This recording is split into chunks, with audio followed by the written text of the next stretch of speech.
La fe no es otra cosa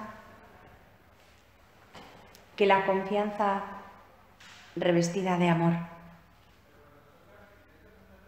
Y es fundamental que lleguemos a reconocer que todo en nuestra vida, absolutamente todo, es don.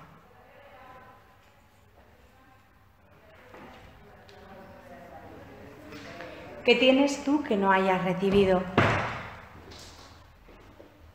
¿Qué tienes tú por ti mismo si ni siquiera el latido de tu corazón es propio? Lo sostiene alguien ajeno a ti, que te da la vida y el ser a cada instante. Es necesario, por lo tanto, que reconozcamos que todo, absolutamente todo, es don.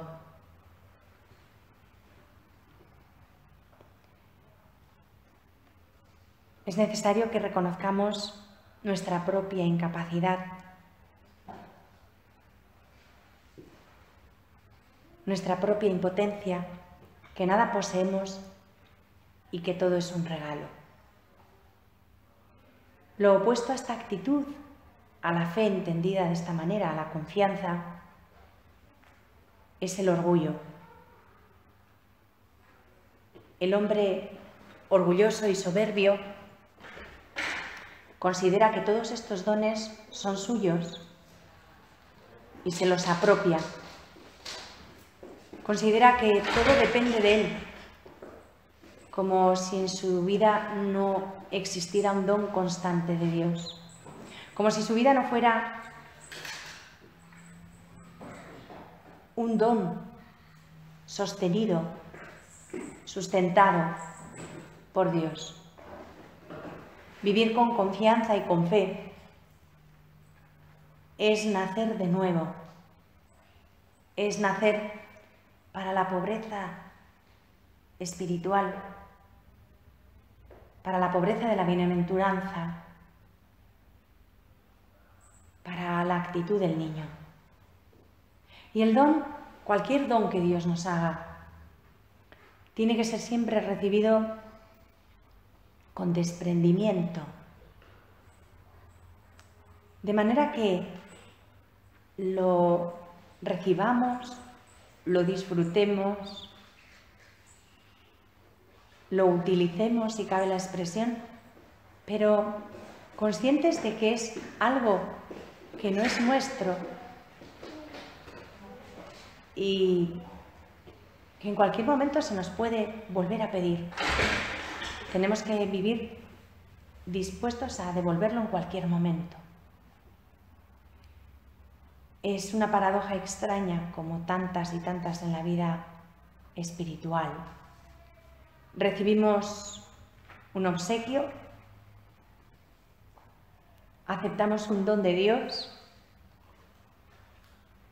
para que después estemos siempre dispuestos a devolverlo.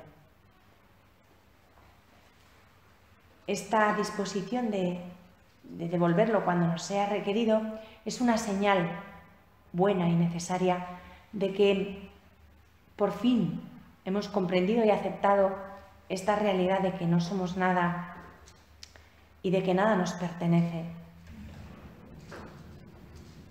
Y en el momento en que nos desprendemos y somos capaces de entregarle a Dios el don que nos pide, este don va a retornar a nosotros multiplicado, aumentado.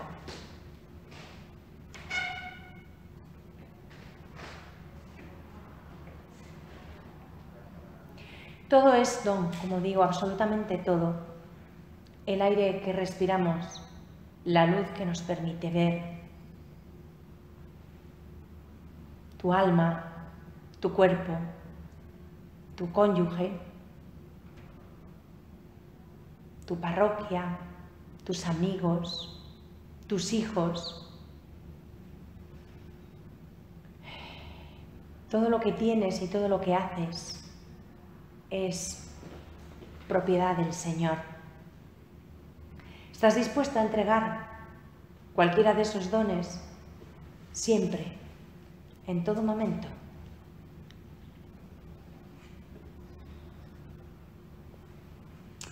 Mis manos están vacías y son el gesto de mi situación interior, de mi pequeñez, de mi pobreza espiritual, porque yo de verdad no tengo nada.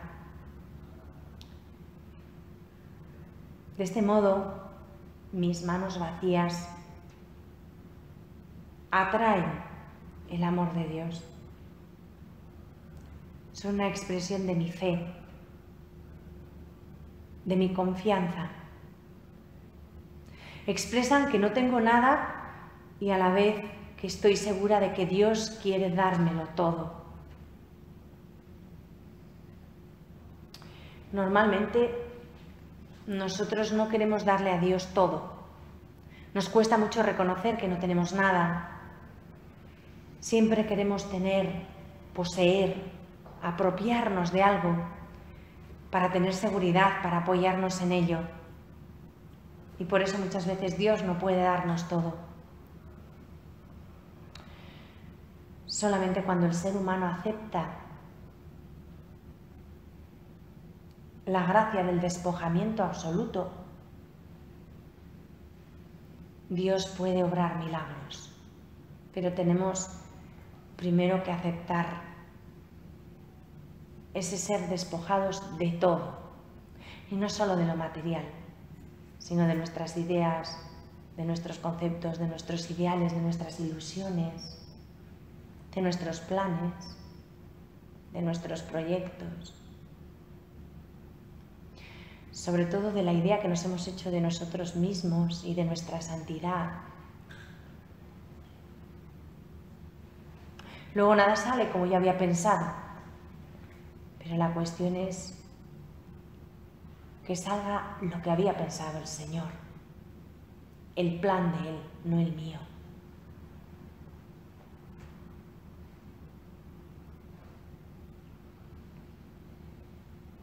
Hay un episodio del Evangelio que a todos de alguna manera nos hace pensar. A mí me hace pensar mucho. Que es el episodio evangélico de aquel joven que era rico, que tenía muchos dones y que se alejó triste cuando Jesús le propuso que renunciara a todos esos bienes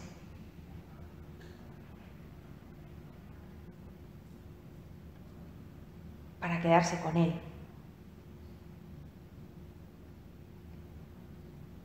Dice el Evangelio que se alejó triste. Y cuando este joven se alejó triste, Jesús tuvo que quedarse muchísimo más triste que él. Pero se detuvo a explicarnos lo difícil que es que entren en el reino de los cielos los que ponen su confianza en las riquezas. No los ricos, sino los que se apoyan en esas riquezas. Los ricos son ricos porque Dios les ha dado la riqueza, sea de orden material, sea de orden moral, sea del orden que sea. Si tienen algo, lo acabamos de decir, es porque Dios se lo ha dado. El problema no es ese. El problema es que utilicemos esas riquezas para apoyarnos en ellas y para erigirnos en dueños de nuestra vida, en dioses. Y aquel joven que era rico cumplía todos los mandamientos, pero no era bienaventurado, no era feliz. Y por eso fue a buscar a Jesús, porque en el fondo cuando no somos felices, buscamos y seguimos buscando. Y es fácil que nos acerquemos a Jesús y le busquemos diciéndole que más o menos está todo controlado, que hacemos todo lo que hay que hacer, pero que no acabamos de ser felices, que si Él tiene una idea. Y cuando a alguien se le acerca a Jesús así, Jesús habla. Jesús responde a lo que se le pregunta. Y este joven le contestó: cumple los mandamientos, cumple la ley del Padre.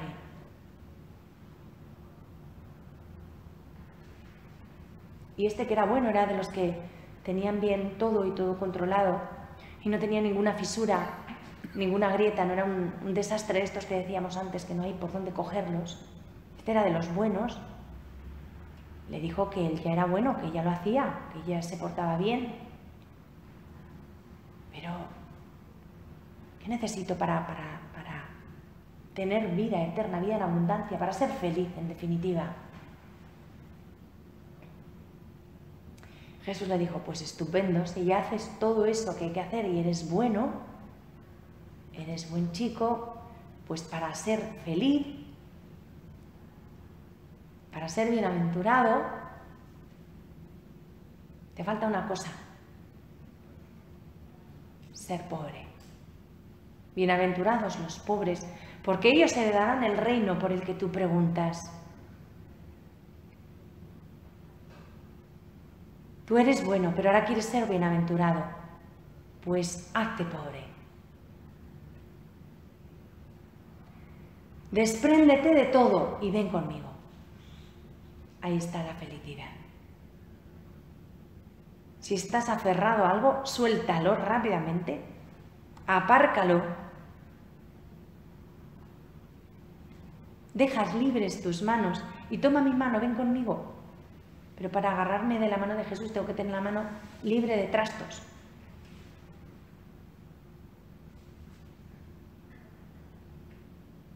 La bienaventuranza pasa por ahí. Y aquel joven no fue capaz de abrir las manos y soltar todo lo que tenía ahí. Y eso que iba a agarrar la mano de Jesús, que es el don mayor. Pero desconfió, no se fió de Jesús.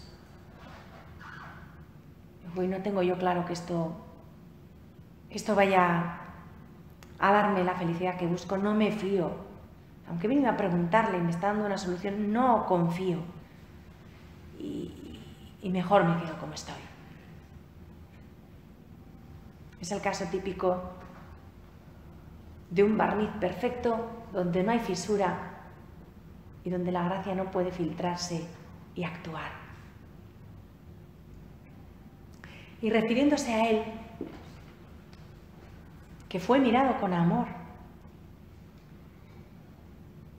pero no quiso mirar, apartó la mirada. Refiriéndose a él, Jesús dijo: es más fácil que un camello pase por el ojo de una aguja que un rico entre en el reino de los cielos.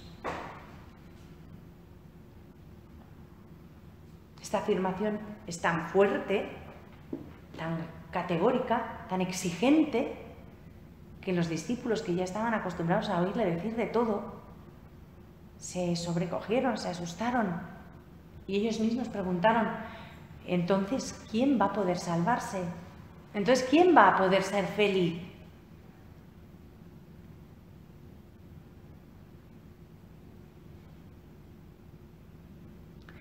Aquel joven parecía estar abierto a Dios. Fue a preguntarle a Jesús. Le preguntaba con respeto. Podemos pensar que con una intención buena en el corazón, con un deseo real de felicidad en el corazón. Pero resultó ser un esclavo de lo temporal, de sus bienes, de su patrimonio, de sus capacidades, de su situación social,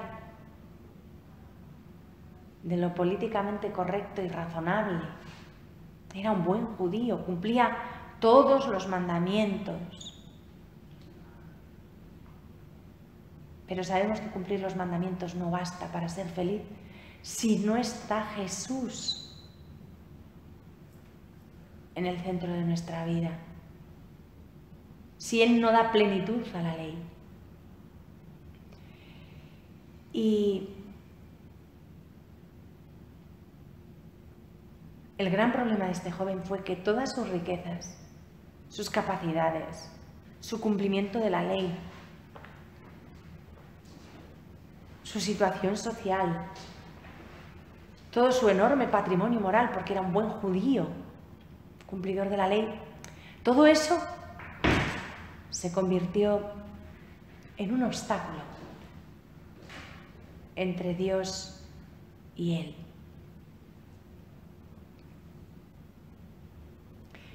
Fue un obstáculo que le incapacitó para ser feliz.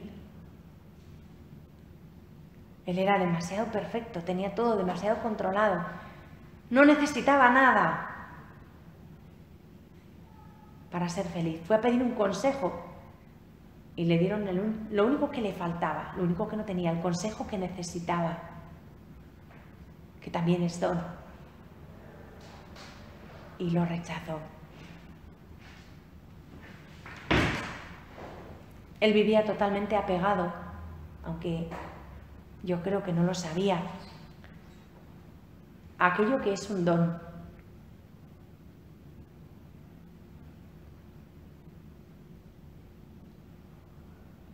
A lo que no es propiamente Dios, sino medios para ir a Dios. Y vivía de tal manera aferrado a todo aquello, tenía su vida tan organizada, su perfección y su santidad tan perfectamente controlada, que vivía esclavo de ese plan.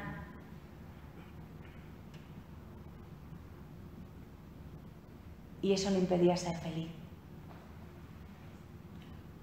Porque cuando preguntó cómo se hacía para ser feliz, se le indicó que tenía que abandonarse en Dios, fiarse del todo de Jesús e irse con Él, solo con Jesús, porque solo Jesús hace feliz, solo Jesús da la bienaventuranza, nada ni nadie más santo que cumplir la ley de Moisés, pues eso no da la felicidad.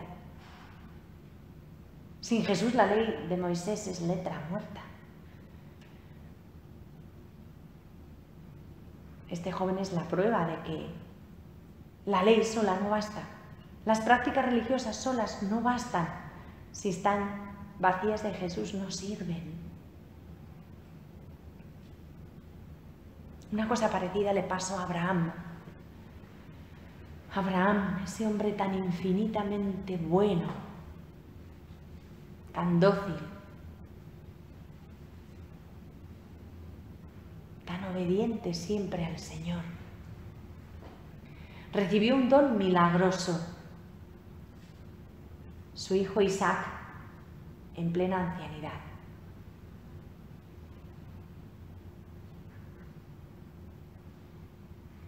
Y aquella fue su mayor alegría. Dios se lo había prometido y después de muchísimos años esperando en la promesa de Dios, fue premiada su fidelidad y su confianza con el hijo que tanto había deseado. Isaac era para Abraham no solamente el signo vivo y tangible del don de Dios, sino su mayor alegría. Era el amor de Dios personificado. Ese era Isaac para Abraham. No amaba a su hijo como cualquier padre, sino no solo como padre, porque no solo era su hijo, era el testimonio vivo de la fidelidad de Dios. Isaac era para Abraham lo más grande, después de Dios, lo más amado. Y cuando Dios le pide que se lo entregue, inmediatamente accede. No solo no ofrece la menor resistencia, sino que ni siquiera pregunta, ni siquiera interpela, ni siquiera pide un poco de tiempo, sino que inmediatamente accede. Aunque se le pidió entregarlo de la manera más dramática, el dolor del corazón de Abraham tuvo que ser inconmensurable. Pero por encima de su dolor, siempre está el Señor, su voluntad. Y el don del Señor, que es Isaac, es del Señor, no es mío. Y cuando el Señor quiere me lo pide y yo se lo entrego y ya.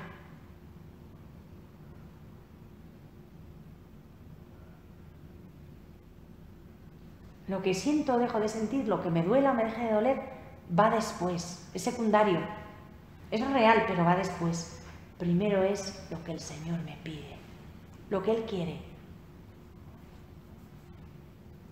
Y mi vida, mis sentimientos y todas mis cosas son de Él. Él es lo primero. Pero, ¿qué hubiera pasado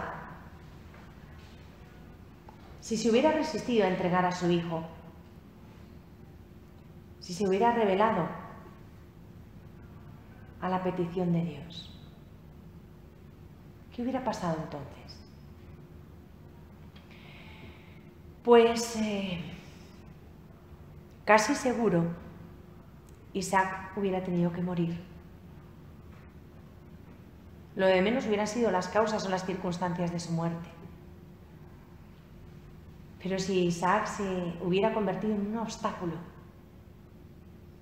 para el pleno abandono de Abraham en la fe, Dios se lo hubiera tenido que arrebatar por el bien de Abraham. Dios nos arrebata todo aquello que es un obstáculo entre Él y nosotros, porque nos quiere tanto, que busca por todos los medios procurarnos la bienaventuranza, aunque a veces para conservar la salud nos tenga que amputar cosas.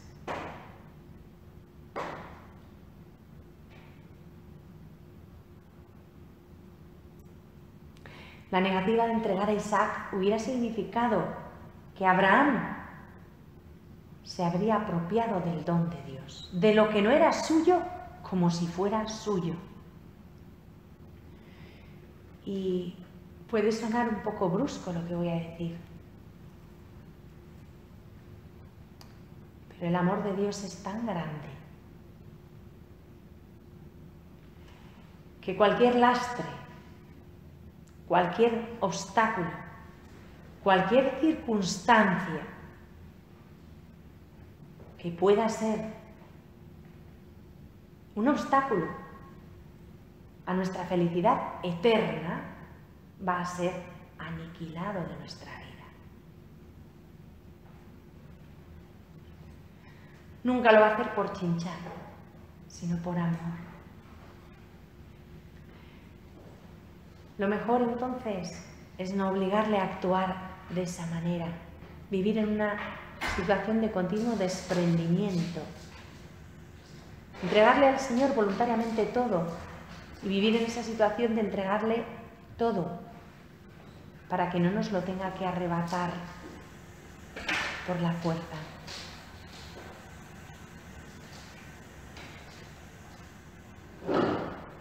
Si yo me empeño en mantener algo que a la larga me va a hacer daño, Él me lo va a quitar. Y siempre, siempre, siempre, por nuestra felicidad eterna, el hecho de apropiarnos de un don va a significar su destrucción.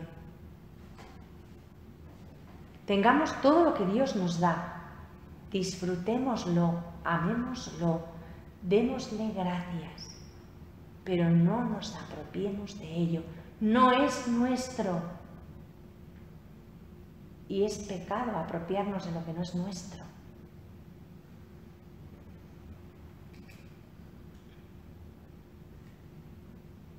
Apropiarnos de un don y hacerlo nuestro es robarle a Dios. Y es posponerle, va contra el primer mandamiento. Significa no amar a Dios sobre todas las cosas. Siendo el primer mandamiento es el que menos tenemos en cuenta. El que menos revisamos. De lo que menos pedimos perdón. ¿Cuántas veces caemos en el pecado de la idolatría? Cada vez que nos apropiamos de un don y lo interponemos entre Dios y nosotros.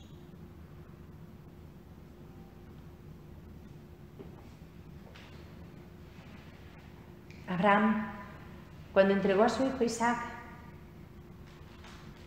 no solo lo recuperó, sino que al mismo tiempo recibió el don multiplicado, la gracia de la santidad, de la que también participó su hijo y toda su descendencia. Esto a veces resulta duro de escuchar. Cuando he hablado alguna vez con alguna persona y les he dicho esto, me dicen, qué duro, qué difícil. No es cierto.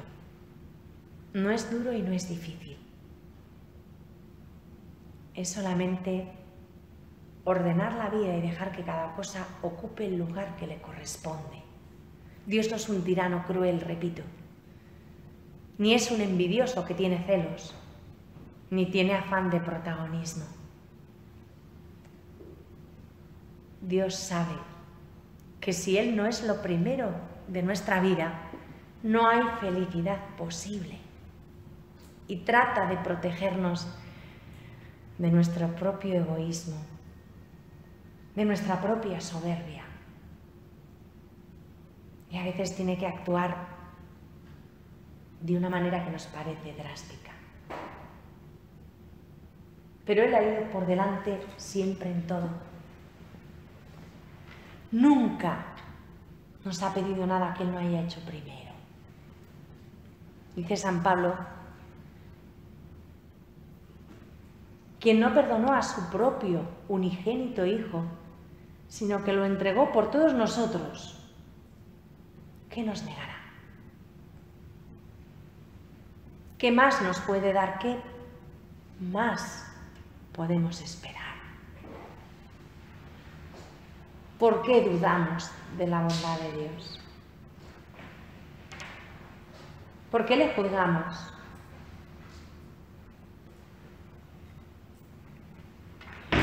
Mirad, si analizamos despacio cómo surge el mal del hombre, nos daremos cuenta de que en los cimientos del mal, la base sobre la que se sustenta todo el mal, están en la falta de sencillez.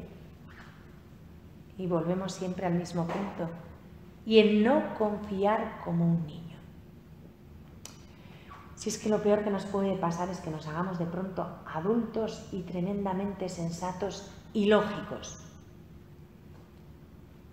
Se va todo al garete, rápidamente además.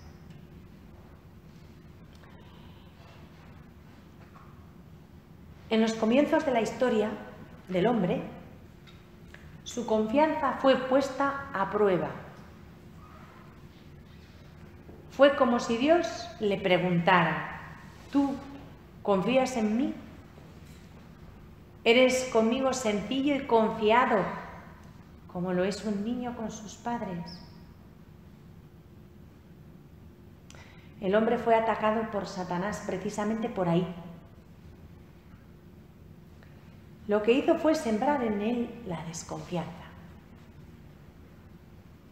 Lo hizo como sabe hacer el demonio las cosas, que es muy listo. Lo hizo como solamente él sabe hacerlo. No dijo, sed infieles, desobedeced a Dios, no hagáis ni caso, haced lo que os apetezca, porque os vais a reprimir, porque vais a tener que obedecer. No dijo nada de eso. Eso hubiera sido demasiado evidente, ¿no? Y como digo, el demonio es muy listo. No. Lo que él trató de hacer fue convencer a nuestros primeros padres de que en Dios no había amor, de que no había sinceridad, de que les estaba engañando.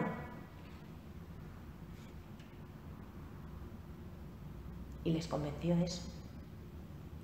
Y entonces surgió la duda. Hirió rápidamente la confianza de nuestros primeros padres en la bondad de Dios. Y cuando se empieza a tambalear nuestra confianza, cuando empezamos a dudar, entonces sí que somos de verdad frágiles y vulnerables. Y entonces rápidamente nos caemos, porque ya no nos sentimos seguros. Damos pasos en falso y fácilmente somos engañados, seducidos.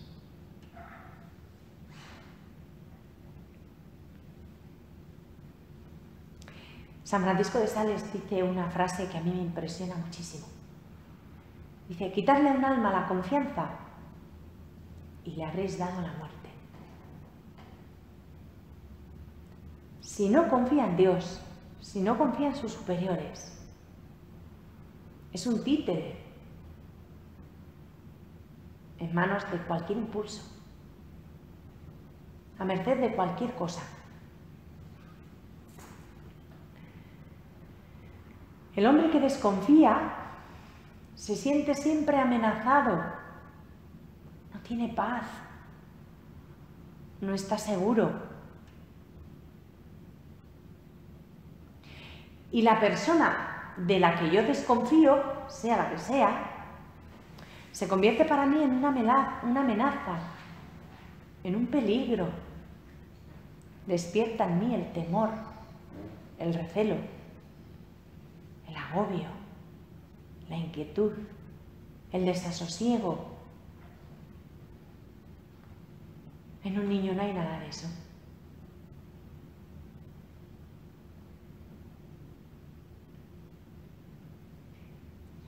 Porque confía.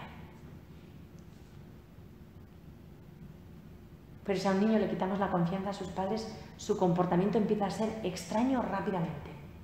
Y pierde todo, lo primero la alegría, las ganas de jugar, no come, no duerme, no se relaciona normalmente, ya no se ríe.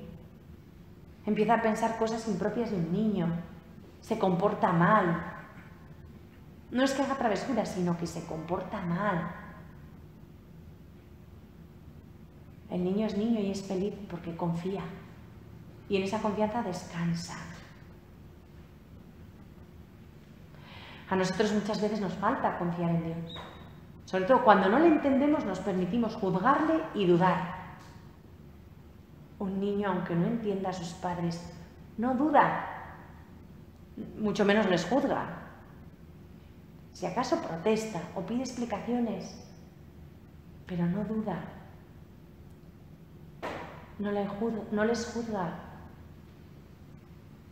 Intenta dentro de su pobreza y su capacidad de entender qué pasa, pide que le expliquen, pero no duda.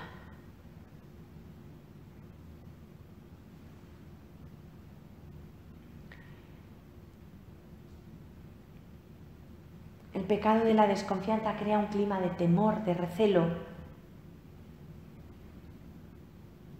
de ese temor del que tanto se habla en la psiquiatría y en la psicología y que tantas veces es fuente de sufrimientos innumerables para el hombre.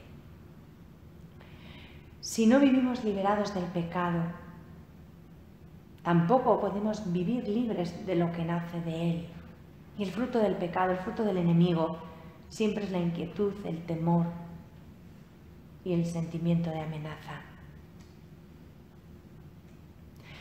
Si el pecado destruye al hombre, y lo destruye siempre, hay un pecado que es especialmente destructor, que es el de la desconfianza.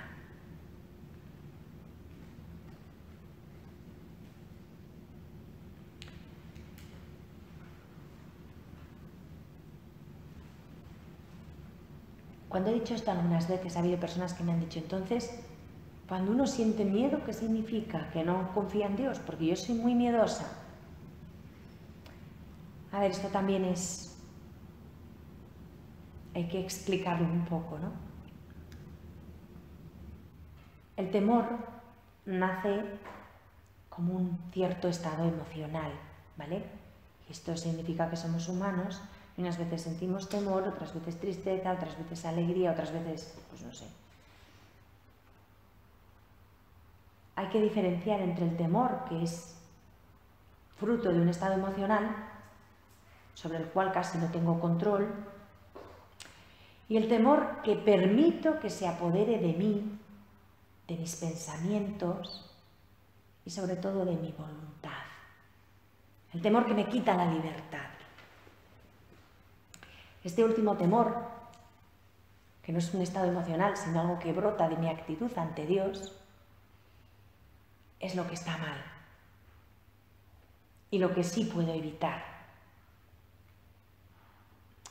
El estado emocional del que os hablo por sí solo no es contrario a la fe, es parte de la realidad humana.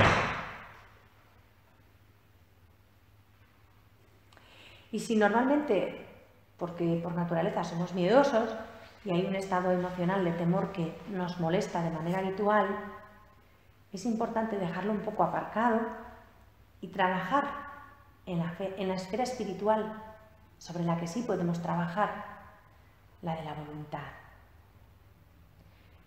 Y es bueno que sustituyamos los pensamientos negativos por pensamientos llenos de confianza. Por ejemplo, es bueno que pensemos que Dios es el poder infinito y el amor infinito. Y que si a Él le entrego todo, no tengo nada de qué preocuparme.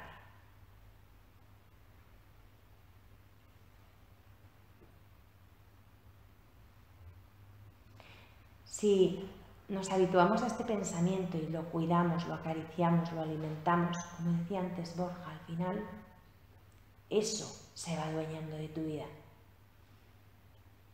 Eres lo que alimentas. Si alimentas este sentimiento de confianza, esta convicción profunda, que a lo mejor al principio no la sientes, de que Dios es amor, de que Dios es poder, y ese poder infinito me ama a mí, y ahí deposito todo lo que soy, todo lo que tengo, toda mi vida, ya no tengo que preocuparme de nada más. Si yo alimento continuamente esto, al final la paz y la confianza irán inundando mi vida, también en la esfera emocional. Esto que estoy diciendo no es una terapia. Nunca he sido psicoterapeuta ni aspiro a nada de eso, ¿no? La verdadera terapia está ahí, en la custodia, es Jesús. Lo que os estoy diciendo es profundizar en nuestra fe. Y es la verdad, la manera en que debemos vivir los cristianos. La base de la vida cristiana, confiar en Jesús y abandonarnos del todo en Él. Como digo, no es una terapia, es la base de la vida cristiana. Otra cosa es que al mismo tiempo resulta terapéutico y sanador, claro que sí. Pero sobre todo es como tiene que vivir un cristiano. Y pensemos que Jesús continúa su obra de redención.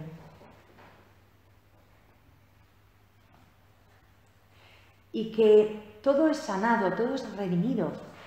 Que si vivimos de esta manera, confiando, nosotros vamos a ser sanados. Pero no solamente va a ser sanado nuestro pecado, nuestra pobreza, sino todo nuestro entorno, todo el contexto en que ese pecado se ha desarrollado. También va a ser sanado, serán sanados los temores, la sensación de peligro, el agobio. Todo eso también es redimido y curado. Jesús, cuando murió en la cruz, nos redimió. Y también nos redimió del miedo, de la sensación de peligro, de todo eso que se podría englobar en la palabra angustia.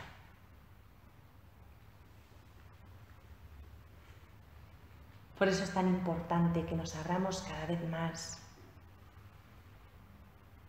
a la redención de Cristo. Que amemos y nos enamoremos cada vez más de la cruz del Señor.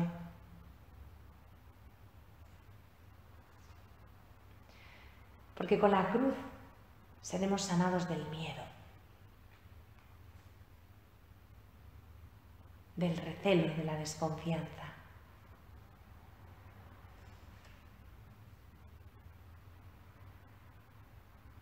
Solamente hay un camino y es infalible, pero hay que caminarlo, que es el de abrirse a la acción redentora de Cristo. Y para abrirnos a la acción redentora de Cristo, tenemos que abrir el corazón con la confianza del niño.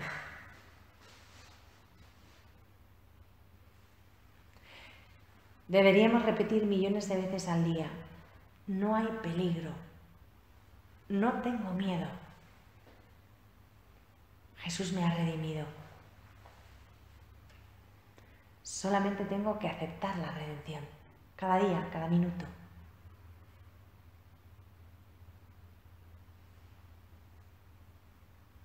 Creer, dicen algunos, que es muy difícil. Pues yo creo que no creer es más difícil todavía.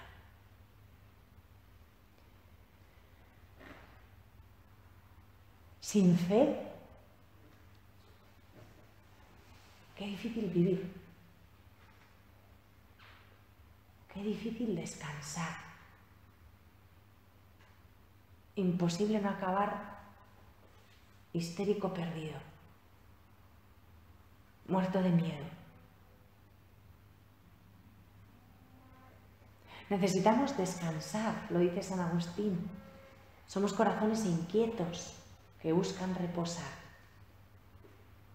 porque hemos sido creados para Él y nuestro corazón permanece inquieto, temeroso, angustiado, hasta que no descanse en Jesús.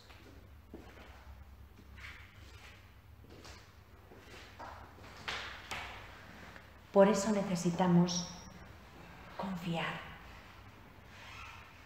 creer infaliblemente en el don de Dios. Todo es gracia, todo es don. Lo que me sobrepasa y no entiendo, también. No importa que no entendamos, importa que confiemos. A mí a veces me ha pasado que han llegado personas rotas de dolor por circunstancias. Y en esos momentos, cuando están rotas, vienen llorando, desencajadas, hechas polvo. Y la pregunta que repiten hasta la saciedad es: ¿por qué? ¿Y por qué? ¿Y por qué? Y no podría haber sido de otra manera. Y no podía haber Dios haber hecho las cosas de otra manera. ¿Y por qué? Y claro, cuando ves a una persona sufrir de esa manera, no le vas a dar toda esta charla, ¿no? Solamente te queda estar junto a ella y decirle la verdad. ¿Por qué? Pues mira, no lo sé. Me gustaría tener una explicación y consolarte, pero no la tengo. Solamente sé una cosa, y es lo que te doy ahora mismo: que el Señor es bueno. No dudes nunca de su bondad. No entendemos por qué. ¿Podía haberse evitado? Supongo que sí, claro, no sé, sí, si es omnipotente podría.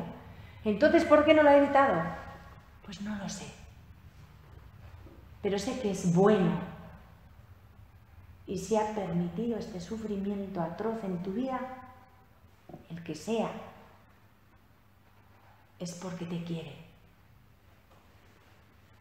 Y el bien que se va a derivar de este dolor es mayor que el que se hubiera derivado de no haber padecido este sufrimiento de ahora.